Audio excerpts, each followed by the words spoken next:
like a phoenix, born from the ashes. I take care of my own. Torn down, we're assassins. You can't suffocate my spirit. Hey les gens, vous l'avez vu? Non mais, est-ce que vous l'avez vu? Pas mon cul, hein. La news. Non mais, la news qui est sortie courant de l'après-midi. Est-ce que vous l'avez vu? Ah non, je suis tombé de ma chaise. J'ai cru à un poisson d'avril au début. Puis après, j'ai réfléchi. Je me suis dit, mais soit ils sont sacrément à la bourre, soit ils sont sacrément en avance. Et puis après, j'ai vu la source, Dave Meltzer. Je me suis dit, c'est du sérieux quand même, tu vois. Selon Dave Meltzer, la WWE, écoutez bien, aurait proposé un contrat à Enzo Amore et Big Cass. Ah, je suis tombé de ma chaise. Ah, j'ai rien compris. Je te jure, j'ai rien compris. J'étais proche de l'AVC. J'avais les yeux qui saignaient. J'ai pris un choc. Boum! Rien compris. Je sortais de 7 heures de boulot. Tu vois, j'étais déjà pas censé travailler ce matin. Enfin, ils m'ont appelé, le boulot, là, un jour avant. Est-ce que vous pouvez venir travailler? C'est pas est-ce que vous pouvez, c'est venez travailler. On a besoin de vous. On peut pas faire autrement. Tu vois, je me suis levé à 4 heures du matin, au lieu de faire ma grasse matinée. Tu vois, t'es 4 heures du matin, gueule de bois. Tu n'as pas besoin de boire. J'arrive la tête dans le cul. Je fais mes 7 heures de taf. Je tombe sur cette news. Je dis, ouais, le monde s'écroule. Le monde s'écroule. Et si je vous en parle, c'est parce que j'en ai gros sur la patate, tu vois. Mais vraiment gros sur la patate. D'ailleurs, j'en ai tellement gros sur la patate que je vais faire une vidéo spéciale ce week-end, tu vois. Un deuxième épisode de pourquoi. La semaine dernière, c'était Randy Orton, le week-end dernier. Pourquoi Randy Orton était l'un des plus grands de tous les temps, et est l'un des plus grands de tous les temps. Mais là, on va s'intéresser à pourquoi la WWE ne doit pas reprendre Enzo Amore et Big Cass en leur sein. Ce week-end. Je vais tourner ce week-end, vous l'aurez dimanche matin, dimanche après-midi, bref, je sais pas. Mais je vais me décharger de ce poids, tu vois, de toute cette frustration que j'ai, que potentiellement cette rumeur soit vraie. Donc on va en parler, Donc tu vois, je vais me lâcher. Je vais vraiment me lâcher sur ça. Par contre, je vais pas me lâcher sur SmackDown Live, non. Ah, j'en ai vu quelques-uns en commentaire sur certains sites spécialisés de lutte qui étaient pas trop chauds. Ce qui s'est passé SmackDown Live, le bâton rouge, Louisiane, j'étais pas très content. Peut-être, ils sont pas contents. Ah, ils sont pas contents, ils ont dit que le show était nul. Ah, ben ils ont jugé le show sur 2 segments. Alors encore une fois, hein, quand 2 segments sont pas bons, ça veut dire que le show n'est pas parfait. Et que potentiellement, il y avait des choses à revoir. Mais dire que le show est mauvais parce que 2 segments ne vont pas, c'est compliqué. Alors certes, il y a un segment sur les 2, c'est du foutage de gueule. Alors, vous savez de quel je parle, hein. Roman Reigns, Bryan et Rick Rowan. À moi, il va quand même falloir m'expliquer. On va commencer par ça, c'est vrai, je suis d'accord. C'est la pire idée qu'ils aient eue depuis des mois et des mois. Une storyline sur une agression qui au final accouche d'une souris. Parce que le responsable en fait des attaques de Roman Reigns, c'est le monsieur, sosie d'Eric Rowan. Et là, cette semaine, tu te dis, techniquement, ils vont quand même essayer de nous éclairer un peu de leur lanterne, tu vois. Ils vont essayer de trouver des éléments de réponse et de nous montrer un petit peu de concret. Et là, on a du concret selon Roman Reigns. C'est une vidéo qui capture l'assaillant, l'homme qui a potentiellement voulu tuer Roman Reigns. Caméra de sécurité. On voit déclencher un piège quand Roman Reigns passe. Et il est cagoulé, tu vois. Il a une capuche sur la tête, il a une longue barbe rousse. Grand, de corpulence forte. Mais l'image est tellement de mauvaise qualité que tu n'arrives pas à savoir si c'est Rowan. Tu n'arrives pas à savoir si c'est Rowan ou s'ils nous prennent pour des cons par rapport à la semaine passée, tu vois. Comme si on avait oublié la semaine passée que le sosie de Rowan avait apparu, comme ça. Tu vois rien, tu vois rien. Soit ils nous prennent pour des cons, des grosses billes, soit ils nous prennent pour des cons. Donc au final, on est pris pour des cons, de A à Z. C'est nul. Donc en fait, toute cette storyline entre Bryan, Rowan et Reigns, c'était juste pour les montrer, pour pas qu'on les oublie. Mais rassure-toi, on va pas oublier Roman Reigns, hein. Rassure-toi, on va pas oublier Daniel Bryan. Bon, à la rigueur, Rick Rowan, on s'en fout. Mais les deux, on va pas les oublier. Roman Reigns, tu vas toujours nous forcer, même s'il était pas à SummerSlam. Et Daniel Bryan, c'est quand même Daniel Bryan, quoi. Mais cette storyline n'a servi à rien. À part à nous prendre pour des cons. Les gars, on a un cerveau. On réfléchit. On sait analyser. C'est quoi cette merde? Donc je comprends. Je comprends ce que ce segment doit que les gens par rapport à ça ont gros sur la patate, tu vois. Mais ça justifie pas que le show soit mauvais, de A à Z. Après, il y en a d'autres qui vont peut-être pas être contents par rapport à Buddy Murphy. Ah bah Buddy Murphy, le push est direct. Le mec est dans la storyline impliquant Reigns, Rowan, Brian, tu vois, storyline qui au final ne veut absolument rien dire. Il s'est retrouvé là par hasard, le mec. Mais tu vois, il y a eu 2 matchs. Il y a eu un match contre Reigns. Il était à 5 de le battre. Un match contre Brian, il bat Brian Clean. Et là, tu te dis, bah, Kick Overeem, il va battre Mustafa Ali. C'est 2 faces. Tu te dis, voilà, il n'y a pas de. Oui, tu peux faire gagner n'importe qui. Tu peux perdre de faire gagner Murphy, tu vois. Et ben non, Mustafa Ali. Tu l'as pas vu depuis 2 mois, le mec. Enfin, 2 mois. 1 mois. Puis sa rivalité, sa pseudo-rivalité avec Nakamura. Et le mec, il gagne, Clean, contre Murphy. Un match très compétitif. Hein. Mais il y a des gens qui n'ont pas apprécié. Et je comprends. Le push de Murphy, comme ça, arrêté net, sans bavure.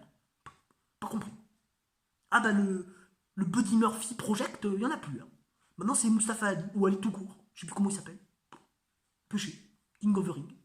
Quart de finale. J'ai pas compris. Vraiment, j'ai pas compris.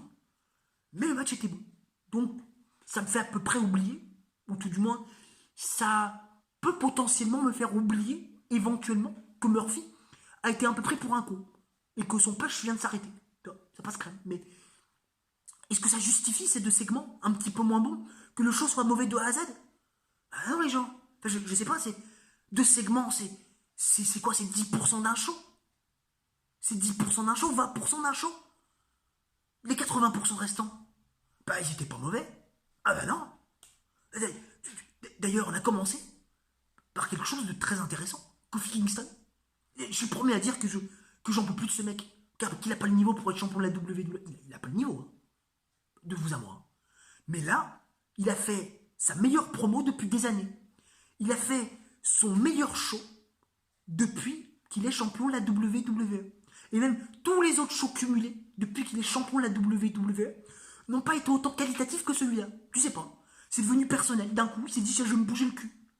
Ça commence à sortir le roussi pour moi. Ou peut-être je suis motivé, je vais travailler avec Randy Orton. C'est sympa. D'ailleurs, en parlant de motivation, Randy Orton.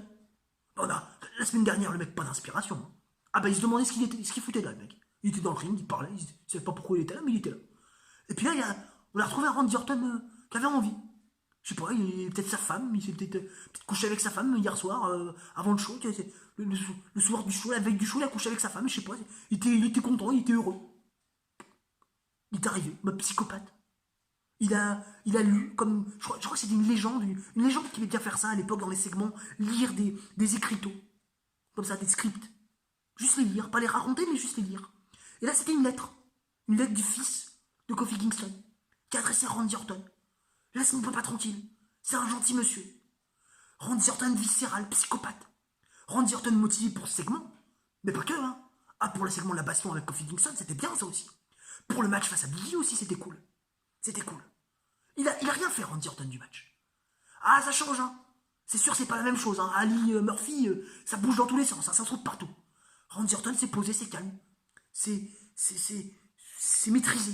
Tu vois, c'est méthodique, appliqué. Tout a un sens.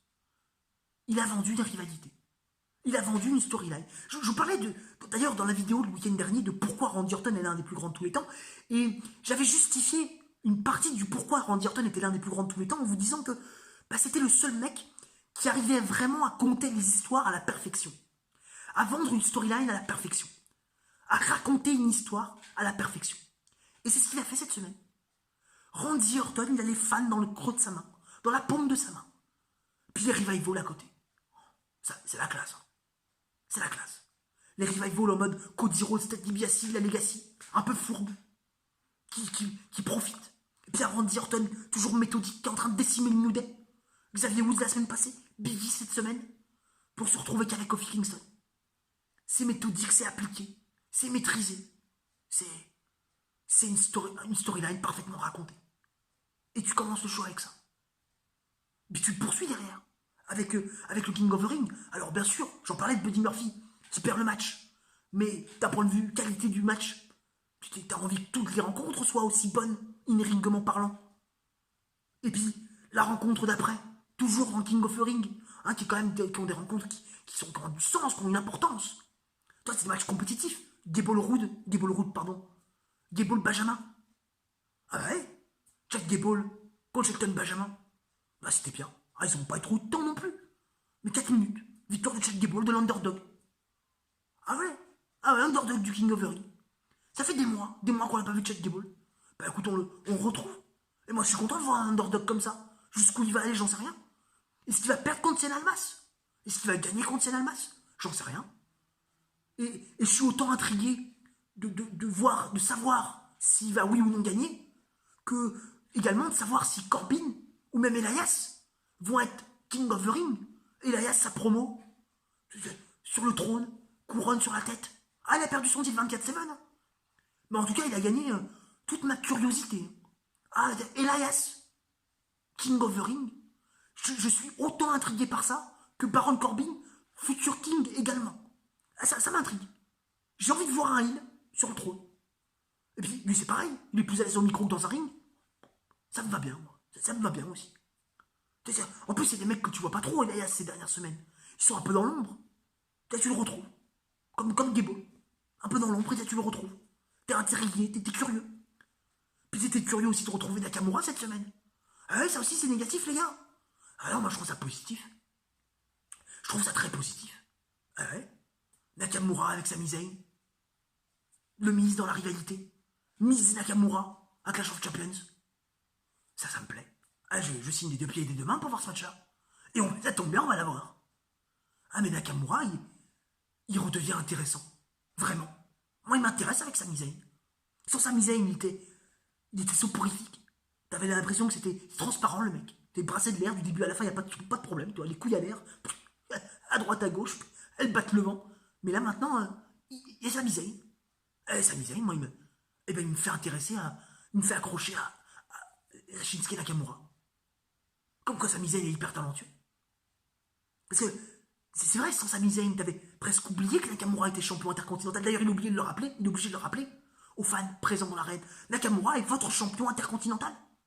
Ah ouais, parce que dans la tête des gens, le titre intercontinental, il est mort depuis longtemps. Hein. Mais là, il va revivre à Clash of Champions. Miz Nakamura. Rivalité simplement construite, simplement amenée, mais c'est bien réalisé. Et puis surtout, c'est un match qui me plaît, moi, sur le papier. Ah, j'ai envie de voir ça. Match qui me plaît. Alors après, t'as des trucs un peu plus ratés dans le show, qui sont un peu plus moyens, tu vois, tu sais pas trop les placer. Charles Flair, Becky Lynch. Je suis content de voir ce match-là, Clash of Champions. Tu vois, c'est un truc, tu vois, c'est sympa. Mais alors cette semaine, point mort au niveau de la rivalité. Ah, la semaine dernière, c'était pof, tu montes au top. Puis là, cette semaine, t'es redescendu. Hein. Montagne russe. Hein. En termes d'intensité, en termes d'évolution de la storyline, là, t'as marqué un gros coup d'arrêt, quoi. Un énorme coup d'arrêt.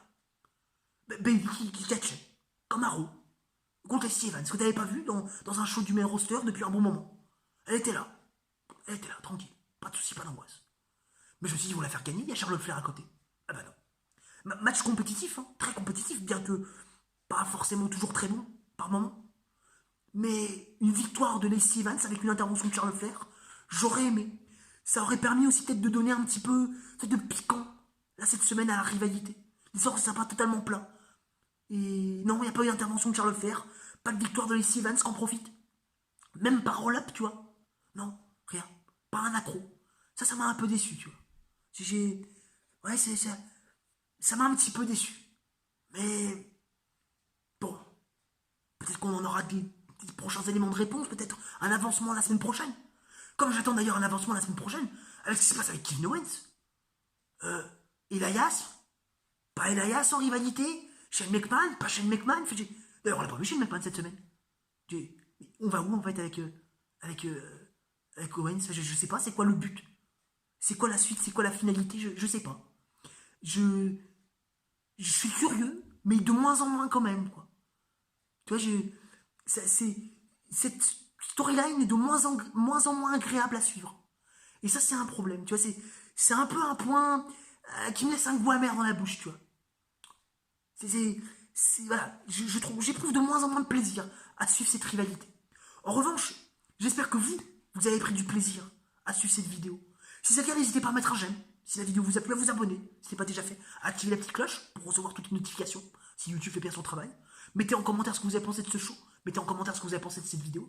Partagez-la si le cœur vous en dit. Et puis nous, on se retrouve ce week-end, oui, pour le deuxième numéro de pourquoi la WWE ne doit pas reprendre Enzo Amore et Big Cass en leur sein. Oui, J'en ai parlé en début de vidéo, j'en ai des gros sur la patate, je vais pouvoir me lâcher ce week-end. Bougez pas, restez connectés, ça arrive très vite. La vidéo, bien évidemment spéciale, le pourquoi, du comment, Enzo et Big Cass, les rigolos, les deux zicotos, on n'en veut pas. Ciao, ciao, bye, restez connectés.